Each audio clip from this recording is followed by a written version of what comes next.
और बैडमोस गैंग, क्या हाल है तुम्हारे? तो आज हम लोग लपेटने वाले हैं क्लास 12 की फिजिकल एजुकेशन का chapter number 7, physiology and injuries in sports. Okay, तो बातचीत काफी हो गई, अब स्टार्ट करते हैं। ओके, तो सबसे पहले हम लोग स्टार्ट करते हैं इंट्रोडक्शन से। तो सबसे पहले देखते हैं कि फिजियोलॉजी वर्ड होता क्या है। तो देखो, एकदम आसान भाषा में बताऊं, फिजियोलॉजी मतलब होता है तुम्हारी बॉडी का मूवमेंट और फंक्शन किस तरीके से होता है। सबके बॉडी की फिजियोलॉजी अलग अलग होती है। जैसे रोनाल्डो की और तुम्हारी काफी अलग होगी। रोनाल्डो की बॉडी जिस तरीके से फंक्शन कर सकती है, वैसे फंक्शन एंड मूवमेंट्स तुम्हारी बॉडी नहीं कर सकती। अब कुछ फिजियोलॉजिकल फैक्टर्स हैं जिससे तुम पता लगा सकते हो कि तुम्हारी फिजिकल फिटनेस कैसी है। तो इसको पता लगाने की 4 फैक्टर्स होते हैं। पहला है स्ट्रेंथ, दूसरा है स्पीड, तीसरा है एंडोरेंस एंड चौथा है फ्लेक्सिबिलिटी। इन चारों चीजों को देख के पता लगाया जा सकता है कि तुम्हारी बॉडी की फिजियोलॉजी कैसी है। ओके, तो बारी बारी से इनको लपेटते हैं। सबसे पहले देखते हैं स्ट्रेंथ। तो पहला है साइज ऑफ मसल, यानी कि अगर किसी के मसल की साइज बहुत ज्यादा है तो ऑब्वियसली उसके अंदर स्ट्रेंथ ज्यादा होगी। दूसरा है बॉडी वेट,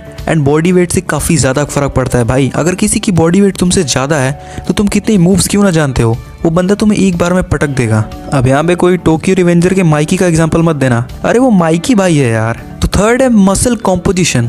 अब 2 टाइप के मसल फाइबर होते हैं, उनके बैलेंस कैसा है तुम्हारे बॉडी में, इसी को बोलते हैं मसल कॉम्पोजिशन। चौथा है इंटेंसिटी ऑफ नर्वस इम्पल्स, यानी कि तुम कोई भारी काम नहीं कर पाते हो एंड अचानक से कोई आके कोई वर्ड बोल देता है एंड तुम्हारे अंदर जोश आ जाता है भाई, और वो काम तुम करके आराम से फेंक देते हो। जैसे तुम कुछ उठा रहे हो और कोई बोल दे जय महाराष्ट्र, और तुम फटाक से उठा लेते हो भाई। ओके, तो अब स्पीड। पहला है मोबिलिटी ऑफ नर्वस सिस्टम, यानी कि तुमने ठान लिया कि मैं इतना दौड़ पाऊंगा तो तुम दौड़ जाओगे, एंड पहले ही बोल दिया कि नहीं दौड़ पाऊंगा मैं इतना, तो काम खत्म है। नेक्स्ट है एक्सप्लोसिव स्ट्रेंथ, यानी कि लेग की स्ट्रेंथ। तुम्हारे लेग की जितनी ज्यादा स्ट्रेंथ होगी तुम उतनी स्पीड से दौड़ पाओगे। एंड ऑब्वियसली लास्ट है फ्लेक्सिबिलिटी, यानी कि तुम्हारे मसल्स में फ्लेक्सिबिलिटी होनी चाहिए भाई। जो जितना फुर्तीला होता है, जितना फ्लेक्सिबल होता है, वो उतना ही तेज होता है।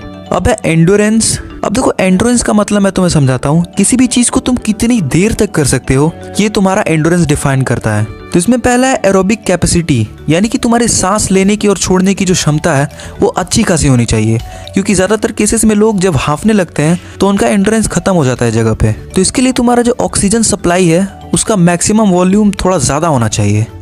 Lactic acid tolerance. अब टॉलरेंस का मतलब होता है सहन करना। जैसे वर्कआउट करने के बाद नॉर्मल बंदे का मसल पेन होने लग जाता है, तुम्हारा वही मसल पेन थोड़ा डीले करके हो, तो इससे पता चलता है कि तुम्हारा एंडोरेंस अच्छा है।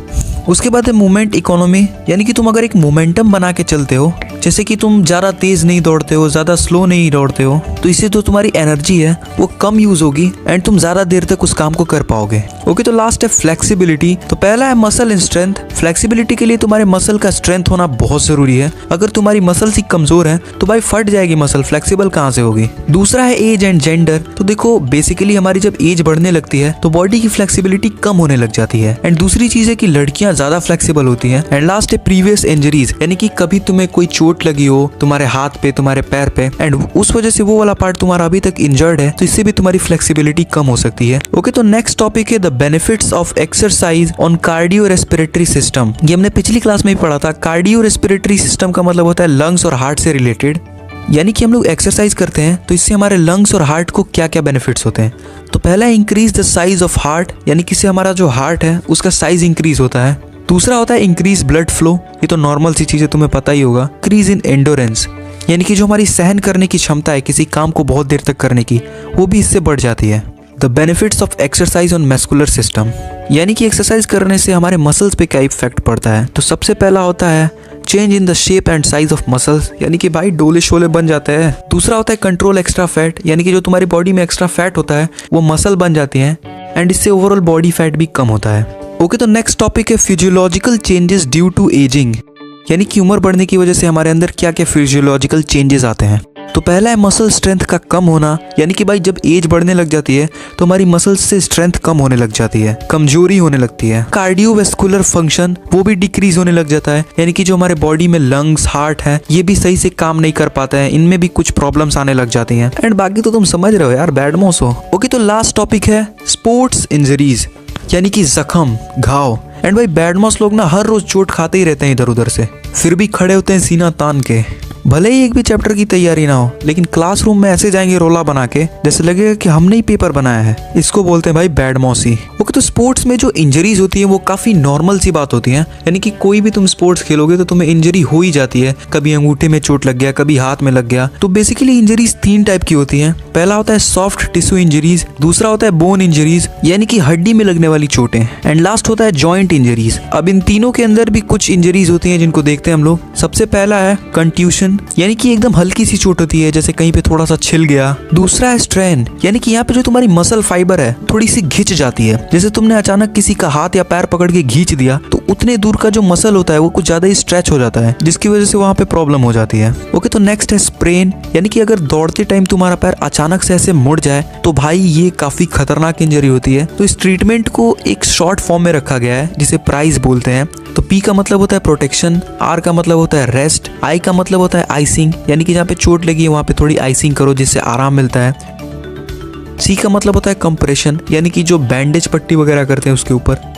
एंड ई का मतलब होता है एलिवेशन। एलिवेशन मतलब कि जैसे तुम्हारे पैर पे चोट लगा है, अब उसको नीचे नहीं रखा जा रहा है तो उसको सपोर्ट देने के लिए तुमने वहाँ पे तकिया रख दिया या फिर कोई और चीज़ रख दी जिससे वो सही तरीके से रहे, यानी कि थोड़ा ऊपर उठा के रखना। नेक्स्ट है एब्रेशन। अब ये गाँव इलाके में ज़्यादा होता है कि तुम फिसल के गिर गए एंड वो जो इंजरी होती है ना, ऐसा लगता है किसी ने चाकू से मूली को ऐसे छील दिया हो। ओके, तो नेक्स्ट है लेसरेशन, यानी कि बॉडी पे जो बड़े बड़े कट्स लग जाते हैं ना भाई, जैसे सीरियल किलर वगैरह नहीं करते हैं टॉर्चर करने के लिए, कुछ उस टाइप के। एंड लास्ट है इंसेशन। अब ये इंजरी लोग खुद से भी कर लेते हैं, जिनका बड़ा वाला कट जाता है ना भाई, वो थोड़ा थोड़ा खुद से ब्लेड से, मतलब अपनी नस, डर भी लगता है कि नस ना कट जाए, लेकिन फिर थोड़ा थोड़ा ऐसे कट मार देते हैं जिससे अपना दुख जाहिर कर सके, उसको इंसेशन कहते हैं। बट ये बैड मोस्ट लोग नहीं करते हैं। ओके, तो बोन इंजरीज में भी एक होता है सिंपल फ्रैक्चर। अब जो सिंपल फ्रैक्चर होता है ना वो बाहर से नहीं दिखेगा। दूसरा होता है कंपाउंड फ्रैक्चर, यानी कि ये इतना बुरा फ्रैक्चर होता है, इतनी बुरी तरीके से हड्डी टूटी होती है कि कभी कभार बाहर निकल जाती है या फिर मुड़ जाती है, जिसे देखते ही पता लगता है कि हाँ भाई टूट गई है।